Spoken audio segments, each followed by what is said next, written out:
फिल्मों और थिएटर में दशकों के अपने प्रोफेशनल जीवन में मुझे एक दुखद सत्य का पता चला कि हम में से अधिकतर लोग परपीड़क प्रवृत्तियों से प्रेरित होते हैं।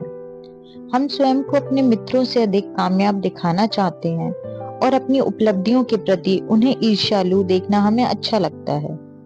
यही दृष्टिकोण पूरे जनसंपर्क व्यवसाय के पीछे की प्रेरक शक्ति है। जिनकी प्रतिभा का लाभ सबसे ऊंचे पायदान पर बैठे या वहां पहुंचने के इच्छुक लोगों द्वारा उठाया जाता है। आखिर एक भव्य पार्टी की मेजबानी करने का क्या लाभ यदि दुनिया को उसके बारे में पता ना चले। यह भावना निचले सामाजिक स्तर पर भी देखने को मिलती है। एक क्लर्क की पत्नी अपने जानने वालों के बीच इस बात की चर्चा जरूर करेगी कि उसके पति ने उसके लिए 3,000 रुपए की साड़ी खरीदी है, चाहे साड़ियों की चर्चा हो रही हो या नहीं। और एक मध्यम श्रेणी के एग्जीक्यूटिव की पत्नी कई सप्ताह तक अपनी सहेलियों को यह बताते नहीं थकेगी कि वह अपने परिवार के साथ हाल में यूरोप की यात्रा से लौटी है। अपनी सफलताओं, उपलब्धियों और प्रयासों को ऐसे रूप से प्रस्तुत करने की वह हमारे जानने वालों के बीच ईर्ष्या का विषय बने। इस सहज इच्छा के कारण मैं एक सरल नियम का पालन करता हूँ।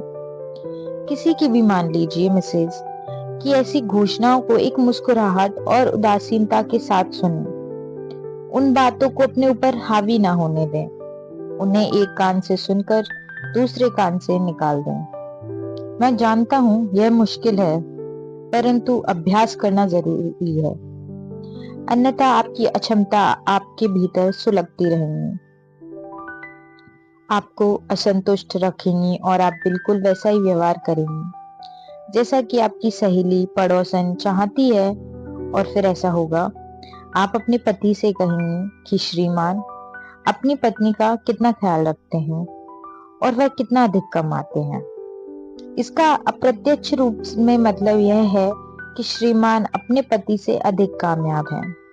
कुछ समय बाद उनके पीछे पड़े रहना आपकी आदत हो जाएगी और आखिरकार एक दिन आपके पति का गुस्सा फट पड़ेगा। ऐसा विस्फोट होगा, आपको पूरी तरह दुखी कर जाएगा, बिल्कुल वैसा ही जैसा श्रीमती के चाहती थी। जीवन को सरल और अधिक सहज बनाने के लिए मैंने एक आसान नियम अपनाया है, जिसकी सलाह मैं हर किसी को देना चाहूंगा।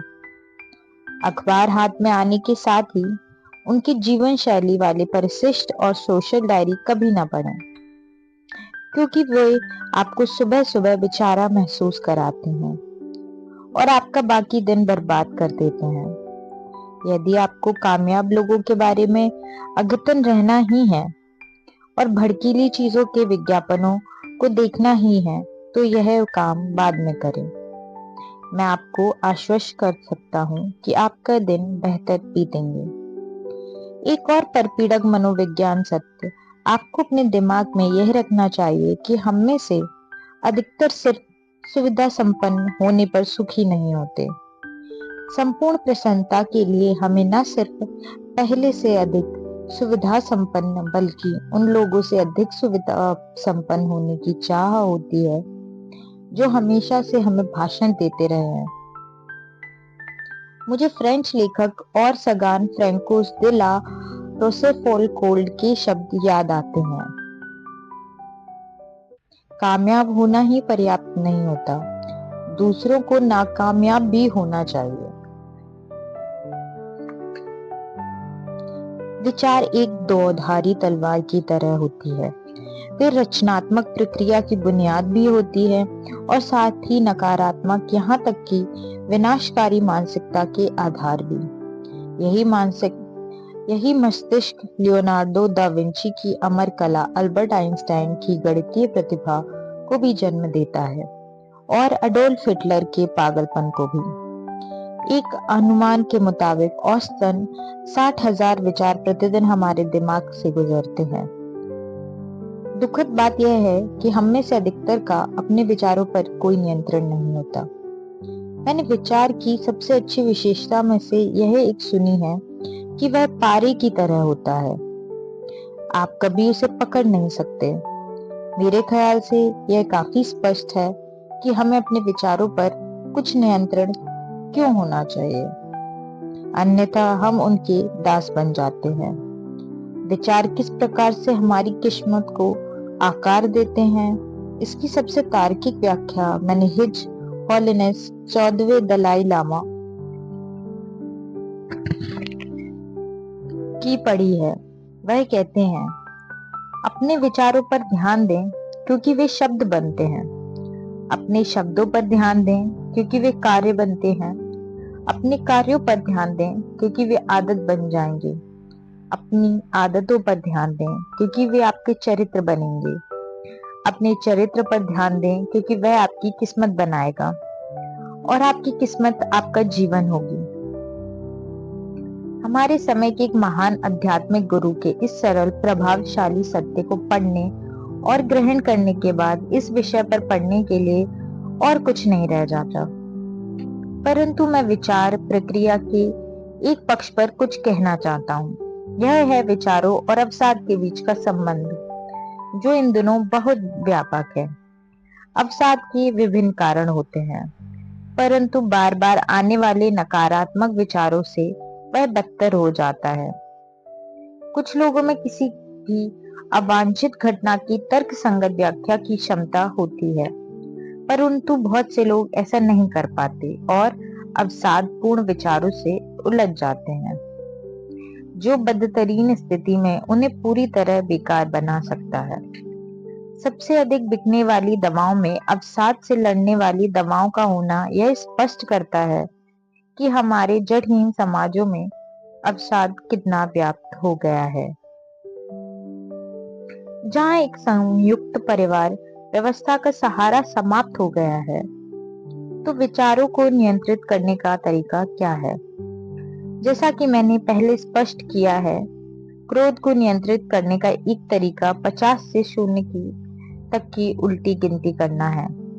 एक और तरीका है अपने जीवन के आनंदपूर्ण पलों को याद करना, जैसे अपने बचपन की स्मृतियां, आखिरी बार देखा गया खूबसूरत सूर्यास्त, अपनी माँ के साथ के कोमल पल या अपने प्रिय का स्पर्श। इनके बारे में सिर्फ सोचना पर्याप्त नहीं है, आपको इन पलों को महसूस भी करना चाहिए। जब आप ऐसा करेंगे तो आप पाएंगे कि आपका अवसाद क्षणिक है, आपका जीवन निराशाजनक नहीं है, क्योंकि ऐसी बहुत सी चीजें हैं जो आपके जीवन को जीने लायक बनाती हैं। मुख्य बात यह है कि आप किस पर ध्यान केंद्रित करना चाहते हैं, आधे खाली गिलास पर या आधे भरे गिलास पर। कुछ विचार लोकप्रिय हो जाते हैं क्योंकि वे विश्वसनीय लगते हैं। कुछ अन्य धारणाएं तथ्यों के रूप में स्वीकार कर ली जाती हैं क्योंकि उनका जोरदार खंडन नहीं किया गया है। उनमें परिवर्तन के बारे में कुछ प्रचलित धारणाएं शामिल हैं।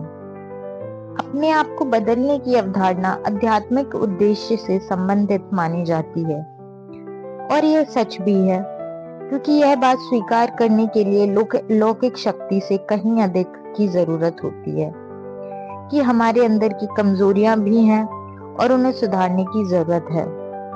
बहरहाल, इन धारणाओं के विपरीत परिवर्तन सिर्फ आध्यात्मिकता का एक अंश नहीं है, न ही वह मात्र एक अंदरूनी प्रक्रिया या फिर हमेशा एक व्यक्ति का लक्ष्य है।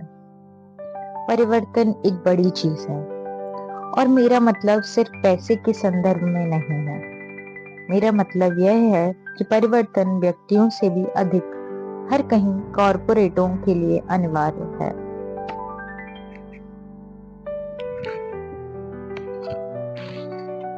परिवर्तन कॉरपोरेटों के लिए इतना महत्वपूर्ण क्यों है? क्योंकि कॉरपोरेट में उन ब्रांडों और कंपनियों की कब्र बन जाती है जो चेतावनी को अनदेखा करके परिवर्तन से इनकार कर देते हैं। बस एक बात याद करने की कोशिश कीजिए।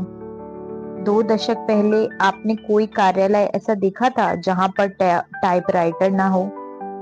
अब कंप्यूटरों, लैपटॉपों और आईपैडों की इस दुनिया में आपने आखिरी बार टाइपराइटर कब देखा था?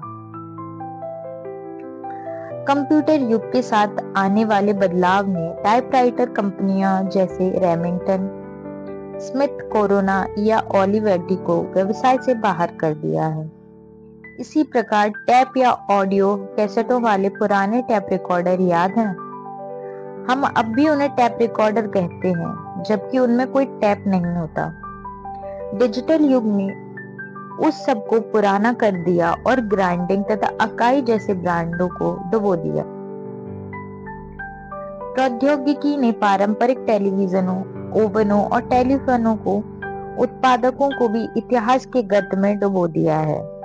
60 के दशक में जापानी कंपनियों की मार की बदौलत बहुत सी अमेरिकी ऑटोमोबाइल कंपनियां, साथ ही कई बड़ी बड़ी यूरोपीय घड़ी और कैमरा व इलेक्ट्रॉनिक ब्रांड गायब हो गए। अब जापानी ब्रांड खुद ही कोरियाई कंपनियों से पीछे छूट गए और दुनिया की फैक्ट्री अब चीन है, जहां सब कुछ और कुछ भी जोड़ा जा सकता है। देशों और उद्योगों के बीच अस्तित्व के लिए ऐसी थकाई लड़ाइयों ने बहुराष्ट्रीय कंपनियों को यह एहसास करा दिया है, यदि आप नहीं बदलेंगे तो आपका अस्तित्व समाप्त हो जाएगा। यही वजह है कि परिवर्तन कॉरपोरेटों के लिए एक अत्यंत गंभीर करोड़ों डॉलर का व्यवसाय है और बदलने में विफल रहना उनके लिए व्यवसायिक रूप से घातक हो सकता है, जबकि व्यक्तियों के मामले में ऐसा नहीं होता है। कॉरपोरेटों के लिए परिवर्तन संभालना अधिक मुश्किल इसलिए है क्योंकि उन्हें सटीक पूर्वानुमान लगाना पड़ता है कि उनके व्यवसाय का कौन सा अंग बदलेगा। यह प्रौद्योगिकी होगी, यह डिजाइन या उपभोक्ता की रुचि और परिवर्तन का आवेग किस दिशा में महसूस होगा।